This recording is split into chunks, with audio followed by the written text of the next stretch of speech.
اب یہاں سے حضرت لقمان کی وہ نصیحتیں ہیں جو انہوں نے اپنے بیٹے کو کی ہیں، یہاں مذکور نہیں ہے، لیکن مراد یہی ہے کہ انتقال کے وقت جیسے کہ کوئی شخص دولت مند ہے تو وہ اپنے انتقال کے وقت اپنے بیٹوں کو، یا اگر بیٹا ایک ہی ہے اسے بتائے گا کس سے لینا ہے، کس کو دینا ہے، کیا حساب کتاب ہے، کہاں کہاں میرے ایسٹس ہیں، کوئی دفینہ ہے تو بھی بتائے گا کہ میرا وہاں فلاں جگہ پر دولت دفن ہے۔ ایک حکیم انسان کے پاس اصل شے اس کی ساری عمر کے غور و فکر کا جو حاصل ہے کہ میں نے جو کچھ سوچا ہے، میں نے جو کچھ بھی حاصل کیا ہے اپنی فطرت سلیمہ اور عقل سلیم کی رہنمائی میں، وہ میں تمہیں منتقل کر رہا ہوں۔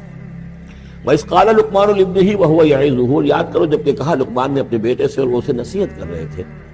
یا بنی لا تشرک باللہ، نمبر ایک اللہ کے ساتھ شرک مت کیجو، ان الشرک لظلم عظیم، یقیناً شرک بہت بڑا ظلم ہے، بہت سب سے بڑی ناانصافی۔ عربی زبان میں ظلم کہتے ہیں وضع الشیء فی غیر محلہ، کسی شے کو ہٹا کر اس کے اصل مقام سے ہٹا کر کہیں اور رکھ دینا، یہ ظلم ہے۔ اللہ خالق ہے تنہا، باقی سب مخلوق ہے، اب آپ نے مخلوق میں سے کسی کو اللہ کے برابر کر دیا، یا اللہ کو کسی اعتبار سے گرا کر مخلوق کی صف میں لا کے کھڑا کر دیا، تو اس سے بڑا شرک، اس سے بڑی ظلم، اس سے بڑی ناانصافی، اس سے بڑا ظلم کوئی نہیں۔ اب بنیا لا تشرک باللہ ان الشرک لظلم عظیم، اے میرے بچے شرک مت کرنا اللہ کے ساتھ، اس لیے کہ شرک جو ہے بہت بڑا ظلم ہے، بہت بڑی ناانصافی ہے۔ دوسری وصیت ان کی کیا ہے؟ یا بنیا انہا ان تک مثقال حبۃ من خردل فتکن فی صخرۃ او فی السماوات او فی الارض یأت بها اللہ ان اللہ لطیف خبیر۔ اے میرے بچے عمل، خواہ وہ نیکی کا ہو خواہ بدی کا ہو، انہا، ہا کی ضمیر ہے عمل کی طرف، عمل خواہ ایک رائی کے دانے کے ہم وزن ہو، اب یہ سب سے چھوٹی چیز رائی کا دانہ، فتیلہ، نقیرہ، یہ تین چیزیں آتی ہیں قرآن مجید میں عام طور پر چھوٹی شے کے لیے، لا یظلمون فتیلہ، لا یظلمون نقیرہ، اور یہ کہ رائی کا دانہ بہت چھوٹا، تو چاہے وہ نیکی یا بدی ہو رائی کے دانے کے ہم وزن، اور پھر فتکن فی صخرۃ، وہ کسی پہاڑ کی، کسی چٹان کے پیٹ میں جا کر، کسی کھو کے اندر جا کر وہ عمل کیا گیا ہو،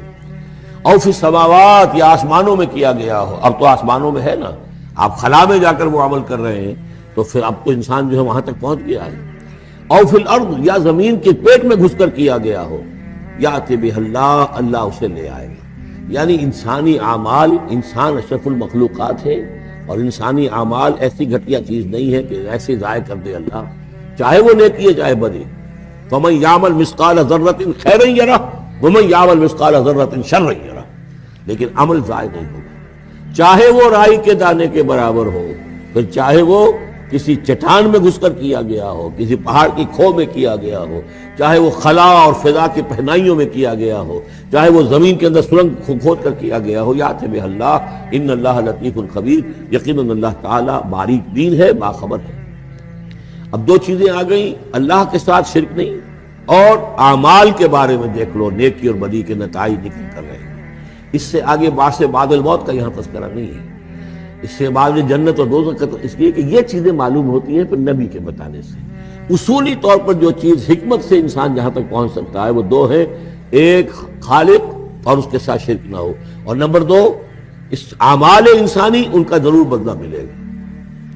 اب اس کے بعد تیسری بات، یا بنی اقم الصلاۃ، نماز قائم رکھ، یعنی جس اللہ کو تم نے پہچان لیا ہے، اب محض ایک مرتبہ پہچان لینا کافی نہیں ہوگا، اسے یاد رکھنا ضروری ہے،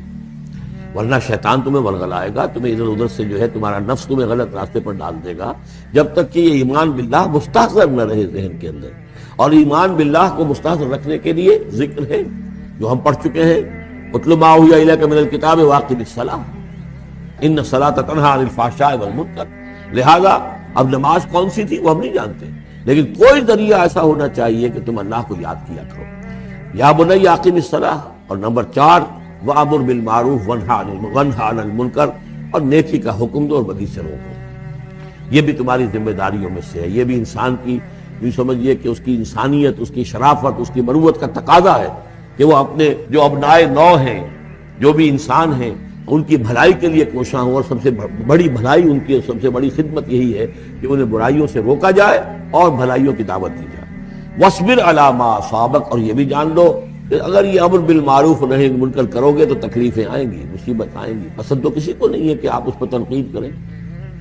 اگر آپ کسی بچے کو بھی سڑک پر کھیل رہا ہو، گلی میں کھیل رہا ہو، اگر آپ اس سے کہہ دیں کہ بیٹے یہ کوئی کرکٹ کھیلنے کی جگہ نہیں ہے، کسی کی گاڑی کا شیشہ توڑو گے تم،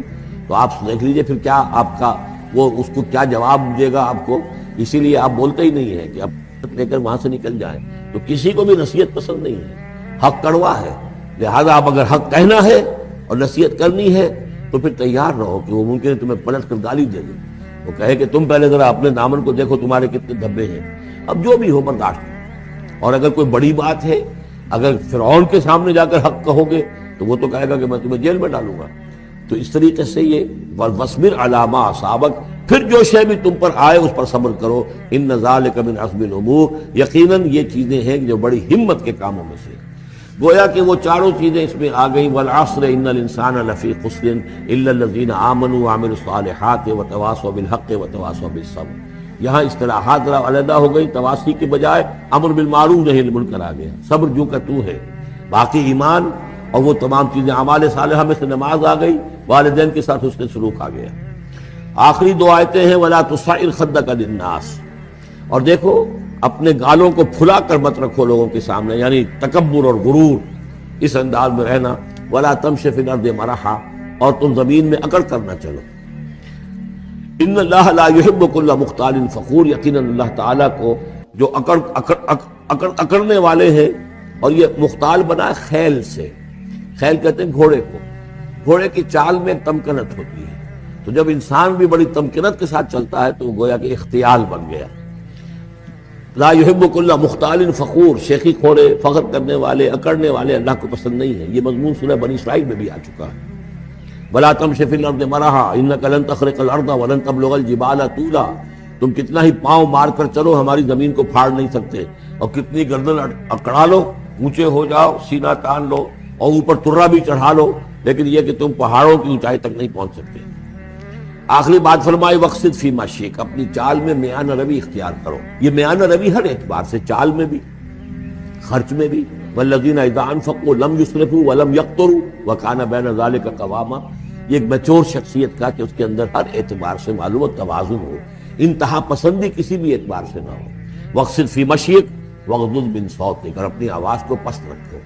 اس کا مطلب کیا ہے کہ کہیں کوئی آرگومنٹ ہے کہ جھگڑا ہو گیا ہے تو آواز کو بلند کرنے کی کوشش نہ کرو, بات اپنی کرو. عام طور پر یہ ہوتا ہے کہ جب آدمی دیکھتا ہے کہ میری دلیل تو کمزور پڑ گئی